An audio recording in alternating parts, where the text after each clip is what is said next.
Welcome to the Independent Workforce, the podcast where we explore the now and the future of work through the lens of temporary employment, such as freelancers, contractors, fractional experts, you name it. Here we speak with CEOs, recruiters, founders, and industry leaders about how they work with independent talent, the wins, the challenges, and the lessons learned. My name is Yurii. I'm growing the freelance market at Freelancer Map, an international platform that's been connected top independent professionals with companies for over 20 years. And my guest is Matthew Mottola, the CEO of Human Cloud, who lives and breathes the future of work and helps global enterprises scale their freelance programs and make flexible talent a competitive advantage, who also is a published author, venture partner, and host of the leading global podcast Human Cloud in the freelance space. So welcome, Matt. Gary, this is years that we've had this now. Thanks for having me, man. It's always pleasure, talking to you. I'm learning from every conversation and I keep learning. I am still curious. I still have a lot of questions. And, even though I kind of already told what you are doing and like introduced you still, share with me your background and what role do you play in the freelance market? Yeah, of course. So good to meet all of you out there. I'm Matthew Mottola. I lead Human Cloud. We are a technology platform that helps companies scale a flexible workforce. We do by connecting them with the right flexible talent solutions. And these flexible talent solutions are the ones that build up the best freelance, fractional gig, whatever you want to call it, communities. My background, as you know, Yuri, is since 2012, sort of being ahead of this. I don't know what we're going to call it, to be honest. We call it the flexible workforce. I think it's simple to just say flexible. We can call it gig, we can call it freelance, fractional. Increasingly, we're seeing AI agents become actually some of these workers as well. And I think if it's flexible by nature, then we're going to call it flexible. So we've been ahead of that since 2012. I've been, operating in both the startup and enterprise circles, did it at Microsoft, was early at one of the first, big platforms in this space. And so it's been 10 plus years, an absolute journey, a lot of white hairs because of it. But I'm sure we'll talk about this, Yuri. The benefits sometimes are so simple, and even sometimes the challenges so simple. But no, it's an honor to be here, Yuri. Some full-time experts are also flexible. Should we call them flexible workers? I don't know. Let's see. We will debate. We will debate. Okay, so from your perspective, how has the independent workforce market evolved in the past few years? It's a good question. Slowly, surely, with blips of acceleration, and those accelerations actually creating more hype and problems than they did actual helpful. So the flexible workforce, which the clear definition, I think this will make it easy. Let's just define it independent for now, because I do agree that I actually think full-time work can be flexible, but there's some caveats. So let's throw that away. We're going to make it purely the independent workforce. It has grown between 10 and 33% for honestly since 2016. And not to get too much of a history buff, but if you look at like the history of this space, I would say it started in 1997, and that's when you started to see the first job boards. So basically Craigslist for jobs. 2016 is when you see Elance and Odesk merge to create Upwork. 2018, you see Upwork IPO. 2019, you see Fiverr IPO. And from 2016 till now, you start to see these specialized talent platforms percolate to the point that now the space right now, as we speak, it's really big. It's really large. It has full global coverage. Now, we look at a couple different metrics to say, hey, this is how we look at how it's doing. The first is the CAGR, which means compound annual growth rate. It's been at 15 to 20% forever, and it actually got adjusted this year up from 16 to 19%. That's a huge deal. The fact that that was adjusted up and not down, I would have expected it to adjust down. So that's one. The second is when we look at the full-time independent workers, that also has grown by 15 to 33% through these terrible years, which if you look at 2023, 2020, it's been probably the worst time to be an individual worker. Looking at things like inflation, macro uncertainty, we're now sitting in a place of downsizing layoffs. You would expect that freelance would go away, right? You'd say, okay, this is too insecure, this is too unpredictable, just go get a job. That's not the case. So the actual full-time has stayed growing 15 to 30% plus. Now the last one that we look at This one to me is the most important. The rise of individuals that are making over $100,000. That grew, I think it was by 19% from last year to this year. Um, that's huge. And the reason I love that metric is actually because it's a second degree order effect of looking at the company spend, because the problem in this industry historically has always been everyone will do it. So the supply side is huge, right? If you think about, hey, do you want to be able to work, where you want to work with who you want to work with at when you want to work? And the reality is you do usually make more money doing it. But so that pitch, right? Like most people would do it, not everyone, but most would. Now the demand side is where it's been small. And so if you look at also where we stand today, startups, they totally get it. Startups, SMBs, it's a little mix, but startups fully get this. You're seeing a lot of companies right now, a lot of startups, they'll be like 5 to 15 full-time people, and then everything else will actually be, and we would call it elastic to startups. So they've fully gotten it. The enterprises is where, if you look at most of these large companies, let's say more than 1,000 employees, they're already spending on what we would call flexible talent adjacent.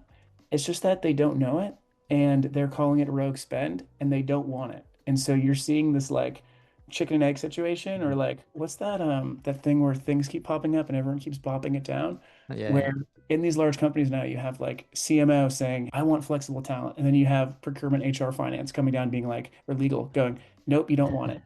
They still do it, right? So that number is a little shady. But so we look at CAGR, we look at growth of full-time independent, and we look at the 100,000 plus club, and those three metrics are doing really well. The last thing I'll mention, Yuri, apologize for being so long-winded, is if you look at what happened from 2021 to 2023, you see this a couple times, and this will keep happening again, and this is not unique to flexible talent. This is how technology grows, is you see these blips and accelerants. And if you think about it, like you literally, if the people are watching this, imagine like you start to get 80% the way up the curve. And then that 20% above the 80, that's actually going to fall really quickly. So you see like, okay, there's been 100 new solutions happening. Well, 20 of those solutions are actually pretty crap. It's just that there was a hype and a wave, and they grew because of that hype and wave. And so we did see in 2021 to 2023, we saw a lot of not lasting models related to this space. And so but that's how technology happens, right? But overall, those based off the three metrics I talked about before, it's a really healthy. Coming back to what you've said, that freelance might be disappearing, but it's like it's running a business, it's being an entrepreneur. So entrepreneurship is not disappearing. So every freelancer who is, I mean, I'm not talking for a person who is like working full time and doing some small gigs here and there, just like 1 hour per week, or I don't know, something like that, but more of these people who are like really living on that, who are like finding clients, who are building their personal brands, and who are really running a freelance business. And you also talked about this enterprises who doesn't know that they're working with freelancers, even though they're working. And I totally get it. So much easier when you are a startup. You don't really need to think twice. You know that there are experts. You pay them money, maybe a little bit higher than for a full time, but you save time, you get a lot of experience, and you do things fast, super fast. What are the blockers? What are the biggest concerns that enterprises raise while working with freelancers or before working with freelancers? Yeah, I think the number one challenge, and this is consistent across all of them actually, whether it's startup, small, large, is really just status quo. Mm. That is always the biggest blocker, and the simple statement of, but we've always done it this way. That, right? That is always usually the core of it. Then if you sort of peel that onion, right, we're like, okay, well, what is it that's blocking you? Then you start to hear another couple of patterns. And one of those patterns is, well, I want them to work for me, right? Like that's usually the second biggest blocker related to that. And usually like the status quo, they don't say it. Usually that one, it's what's driving everything, but they don't, actually explicitly state it. The things they'll always usually state is, well, I want this worker to be mine. And then related to that, And you'll hear, only mine. and only mine, right? Yeah. Exactly. And only mine. And then related to, you hear things like, well, what about their loyalty, right? You'll hear things like, oh, we have such a strong culture here. Like, why, like, are they gonna, and so that is like by far the biggest one. Um, Mm, and that's with startups. When you start to get up the large company realm, you do start to deal with just like structural things. And so there is a lot of risk. I always say, like, this scenario is real and this scenario will happen, and it's a question of how, not sort of when, meaning how, how you deal with it. And this scenario that I'm talking about is an individual, if you're hiring 1,000 plus, freelancers, independent workers, whatever, an individual will go into a system that they're not supposed to, and they will steal a file, and they will really F stuff up. And they might do it intentionally or not intentionally. They might write code that ends up becoming, a bug. They might write code that ends up attacking your whole system. Like, things will go terribly wrong. Now, with that said, that'll happen with employees, that'll happen with agencies, that'll happen with absolutely everyone. And here's the crux of the problem, Yurii, that usually honestly is where we start to get to the solutioning is the problem is not that things will go wrong. The mm. problem with freelancers and an independent workforce is that there's no one that you can sue. Now, this is such a boring, and I'm going to try to say it in the most like not boring way I can, but think about it this way, okay? You are a company that's making, let's say, $1 billion plus, right? And you're in risk mitigation mode for most of your life. Now, you have two suppliers that are also $1 billion plus companies. They have massive business insurance protocols and all these things. So when they F up, you sue them and they give you the money that you just lost. Now, we have a million individual freelancers out there, and let's say, like, I'll use me. I F up the code base, the company loses $100 million. What are they going to sue me for? My checking account? Like, here's $20,000. Like, good luck with that. So that is a core challenge. And I would say usually what happens is that these executives and these companies, coming back to the status quo, they'll kind of inherently feel like, ooh, no, like I don't even want to step into knowing what this risk is. And so a lot of times it actually is helpful when you bring up this risk and you bring up worst case right from the start so that they know that you're not like trying to pull a rug under them, right? So when you start from like, oh, this is all perfect, right? It's better, faster, cheaper. You're going to save 60%. Look at how smart they are. That's true, but also there is significant risk. But so I'd say that that's the number one thing that we consistently see for everyone is that status quo, usually related to, hey, I want this person to be mine. Mm. There's that feeling that they won't F up if it's your job, that you have power over them. But I'm sure we'll talk about that's not exactly the strongest argument right now. It kind of sounds like in case of having a full-time worker, you have someone to blame. But in case of working with freelancers, there is no one to blame except for yourself. And it's like the hardest part. And if you yell at the freelancer, they have other clients, right? I think that one of the biggest, I think it's a societal shift, to be honest. This is where, I mean, in being, in having the CEO hat, I actually feel for a lot of the executives in this because I'll be honest, like in the ruthless executive, head that I have, yeah, it actually makes more sense for everyone to be full-time employees. Like, in a perfect world, every single person would be my full-time employee. We would all be at one office. I could come in, I could watch, I could make sure they're doing everything. And to act like that isn't like this perfect utopia, I think is also just ignoring reality. But with that said, it's not realistic. It doesn't get you the best talent. The best talent doesn't live 15 minutes away from you. The best talent doesn't need to be babied.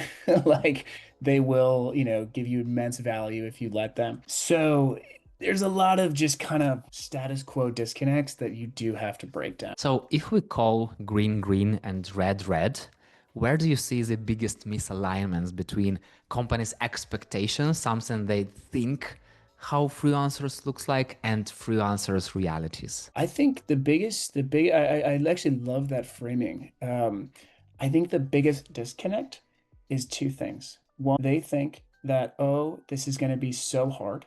And two, they think this is going to be so different. And so they don't step in it. And so hard, meaning, oh, there's going to be so many processes that I have to adjust. Everything from, oh, we have to have a new job description, we have to have a new interview process, we have to have new onboarding, new management, right? This is going to be so hard. And then second, meaning this is so different. Things like, oh, they don't look like our current employees or our vendors or our agencies. Oh, they talk a different language. They're so Aliens, different, right? aliens. And in both of those cases, actually, the answer is no, that's just totally wrong. They actually look identical to your best employees. And it's actually 10 times easier than the current hiring process. So and I love that framing of like green, green, but it's like green is what employers are looking for. Other green is what freelancers want. And the reality is they want the same thing, right? They want to get work done as quick as possible with the highest amount of income, meaning they want to get paid the most and they want to have this person make them the most. But what usually happens is the employer comes and says, "Wow, this is so different. This is going to be so hard," or this individual so different. So and they just clash. And usually what happens is the employer does nothing, which Yeah. coming back to that status quo, they just go, okay, go with the same vendor. Yeah. Since we're in the same market, like how do we break the stigma? Ooh, we just have to show wins. Growth wins, revenue beats everything. And so I think this is where you do such a good job of literally just sharing, how well things are going. At Human Cloud, like when I think about what we really are, is we're literally just a massive flashlight trying to have the largest amount of reach, but also the most impactful, type of reach. And for us, I mean, what gets anyone to move? An example of what they could be if they moved into this direction. And so when you look at like how, as an industry, do we reach our potential? And let me clearly define our potential. Our potential is $10 trillion by Mm. 2030. We're sitting even, I would argue, less than $1 trillion. But so how do we get there is we literally just have to quantify all the big wins that we're having and make it so easy to get started. Now, I'll bring up one of the quick challenges here that I do think is a lot of times in industry, we get so into ourselves about things like terms and, hey, people should be thinking this way. We make it as simple as this. Whatever the client says, whatever the client wants, they can call it whatever they want. In the end of the day, they want growth, profitability, and efficiency, right? We believe independent work, flexible talent is the better way to get there when they look at how to source, how to hire and source for their company. That's it. And I'll bring up like some big wins. Really, really quick one is if you look at here in the US, anyone if they're doing their taxes live has a expert feature where you can in seconds be connected with an expert CPA. That's a freelance network. If you look at some of the best companies in the world, how they're shipping software right now, in a lot of cases, they have a massive gig network to train the data. They have a massive network of fractional, developers to structure infrastructure. So I just think sharing these wins is by far the best thing we can do. And part of that, the last thing I'll say is showing how good the solutions are we have. I mean, there are such incredible talent platforms out there doing incredible things. They're not competing with each other. They're competing with the traditional incumbents, not anyone related in the flexible talent space. So that's my take. What do you think, Yurii? How do we get these people spending? This episode of the Independent Workforce is brought to you by Freelancer Map, the home of freelancing.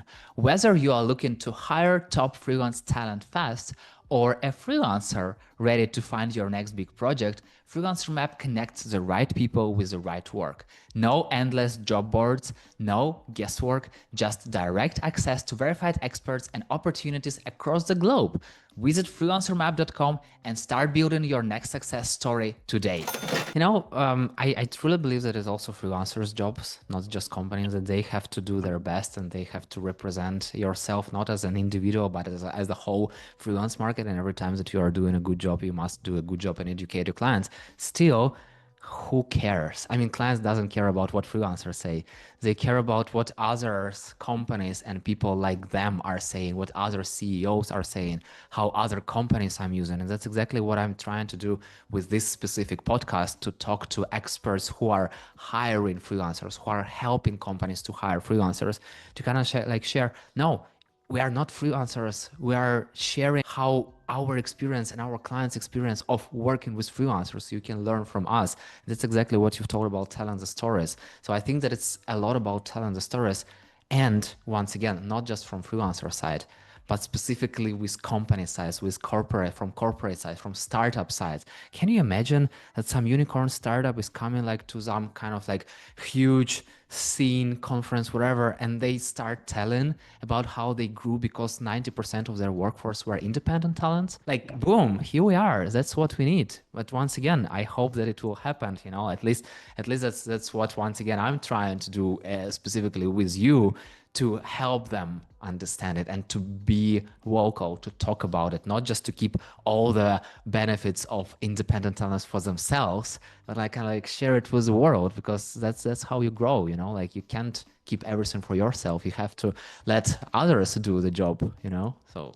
Yeah, I would propose, Yurii, I would propose, I think this will make it very easy, is whenever someone is talking about this industry, it's never a no, it's always a yes and. And what I mean by that is if you have a startup founder that says, man, we really got to that next level because we had such a good contractor pool. Who cares if they call it a contractor pool, right? Or if they say, oh, we had 15 people like Yurii and it was awesome. Okay, who cares what they call it? The reality is, and this is where freelance models and flexible talent models, they're so freaking simple in that rather than having to go through payroll and having to go through all these processes in most countries, it's literally as simple as send me an invoice rather than me paying you like an employee. That's the fundamental difference.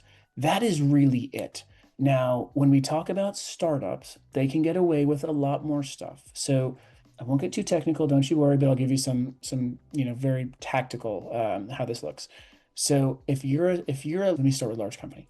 If you're a large company executive and you have an individual working, and this is in the US, working more than 30 hours a week for you, coming onto campus and coming to your Christmas party, then you are screwed 5 years down the road when the government realizes you've misclassified this individual. And literally, not to get too extreme, but you actually probably will get fired in the next 2 to 5 years because procurement or legal or HR will see this and be like, what the hell? You're not allowed to do this.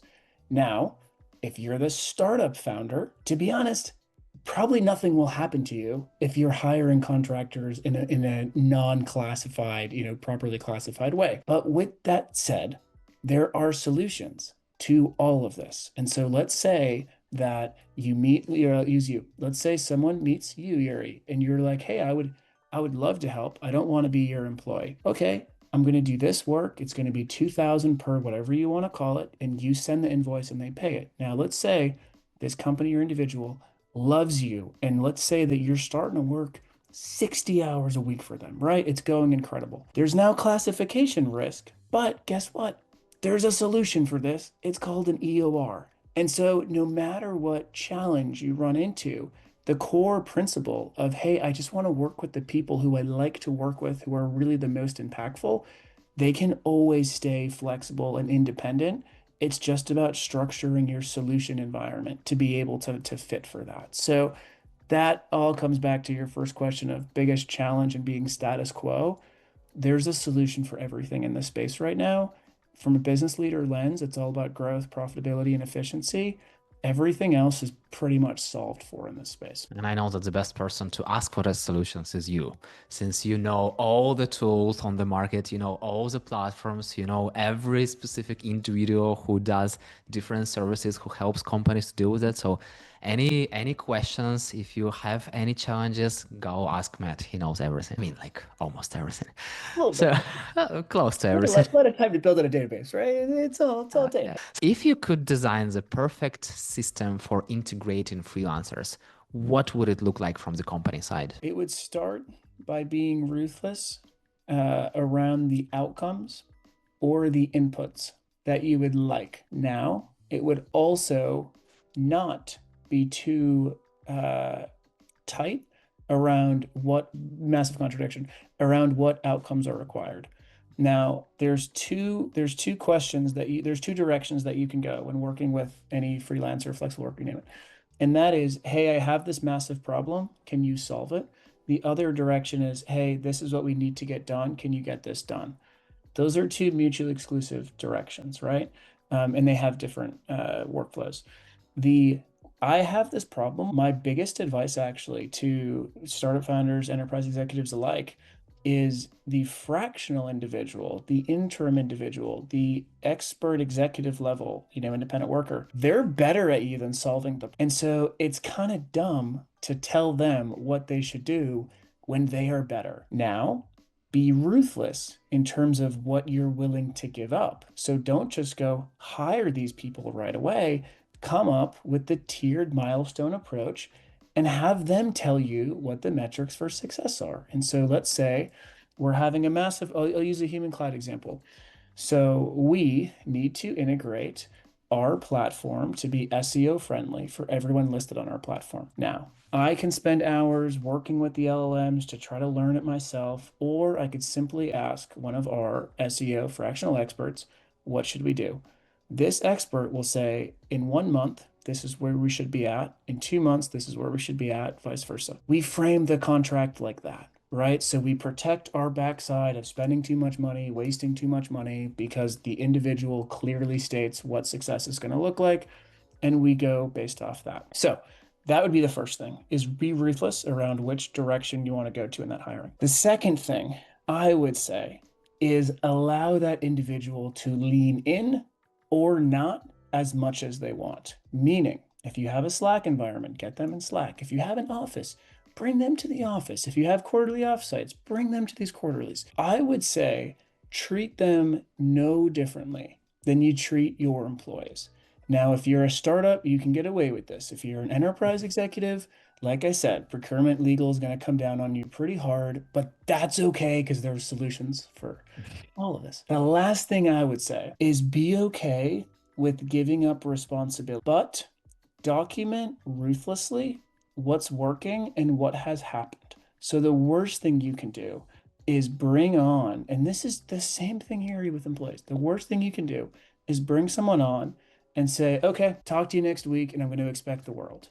That's the worst thing you can do. And so the more that you can document everything within your organization, and this comes down to, some little hacks that we see that work pretty cool is, let's say every single person on the team has to have like a personal PowerPoint presentation around who they are, how they like to work, what they do, fun things about them, right? It's cheesy, but it's actually really, really helpful. Another one is within our Slack environment, and I'd give kudos to one of the best, executives of a talent platform I've seen, because he was the one who taught us this. In Slack, have everyone have an individual channel that says name diary. So for me, it's like Matthew diary. And what I do is every Sunday night, I lay out my 3 responsibilities for the week, what I want to get done. And then I actually use that as kind of my brain. And what it's replicating is when you're in an office and you're just walking up to your buddy and being like, hey, I had this idea. Or like, hey, what do you think about this, right? It's better, I believe, because you're not annoying people. They can answer when they want. But so having like being very intentional around that async versus remote, and that is crucial.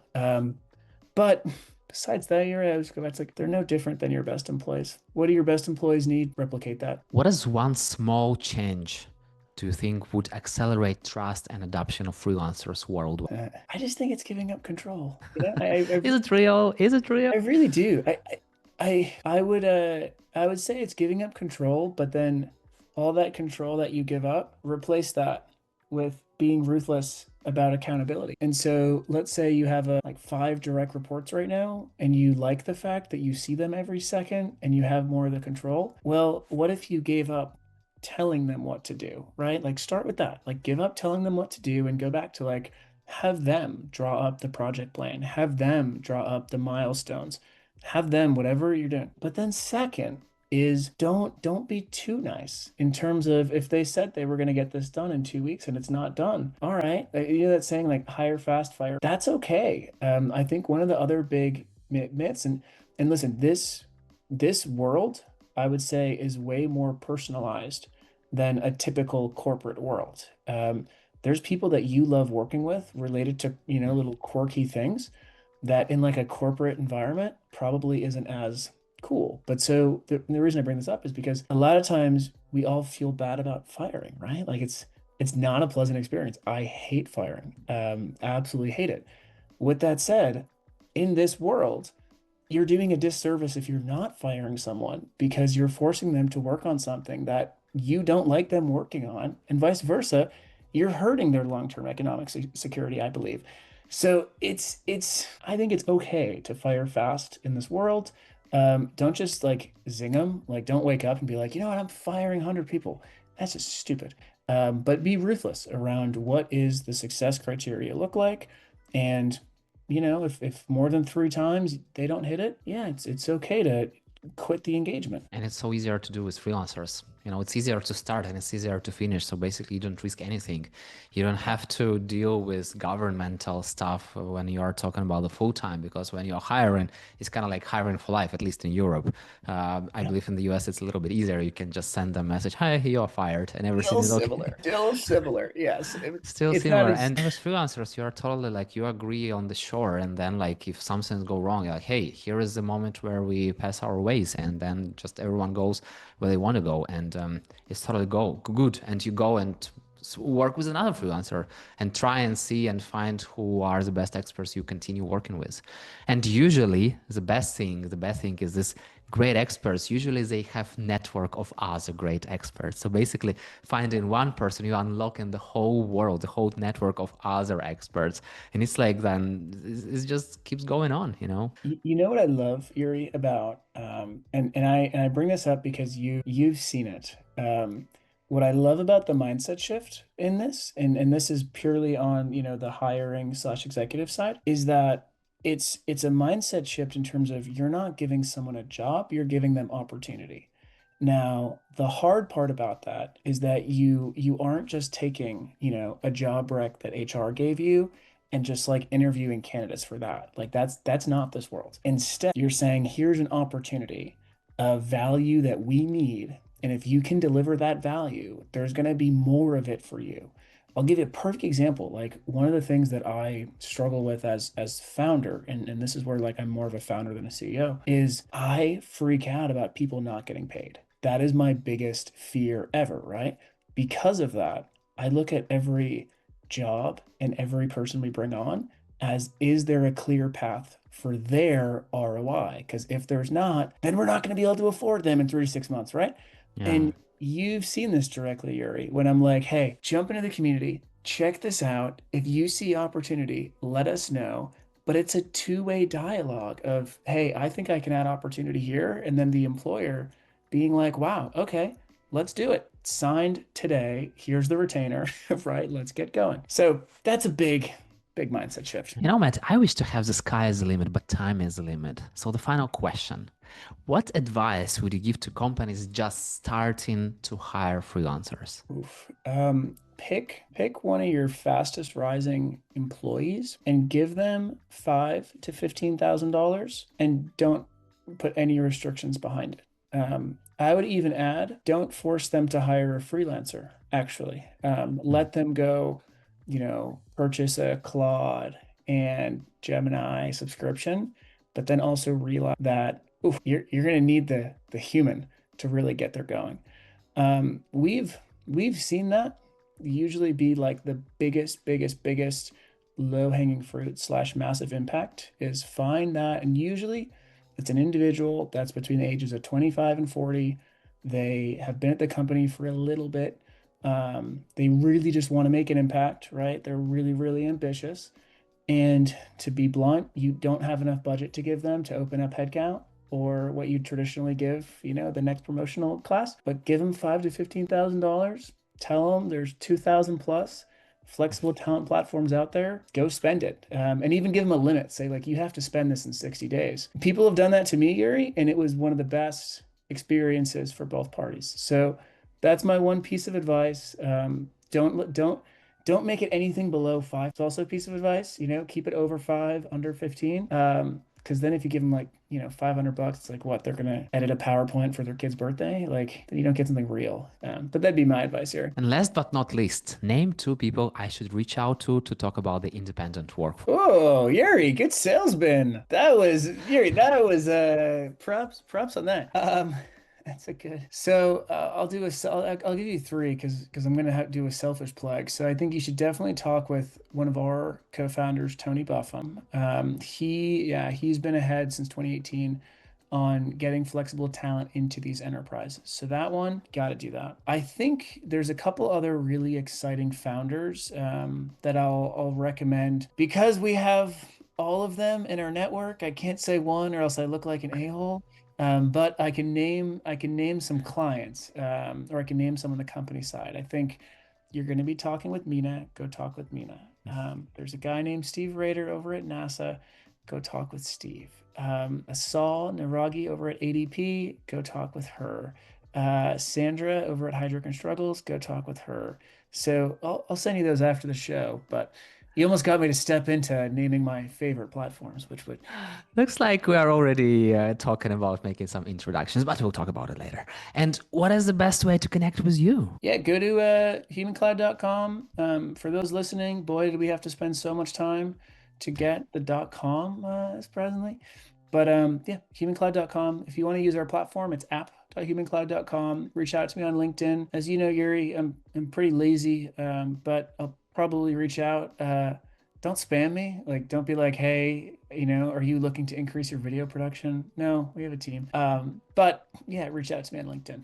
But you never know, you might spam just in the right way, maybe something very, very valuable. So you never know. But if you can make us money, we'll pay you money. It's a really simple transaction. That's how it works. Matthew, every time I'm talking to you, I'm learning something new. Every time I'm talking to you, I'm having a lot of fun. We have a lot of laugh. I have a boost of energy. I don't know how you do this, but I totally know that you are a great expert in this field.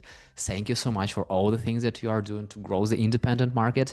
And yeah, thank you so much for sharing your experience so openly. Let's continue building this market. Many more, Yurii, to many, many more. Thanks for having me, my friend. Yeah, see you on the freelance market. And for listeners, thank you for joining us on this episode of the Independent Workforce.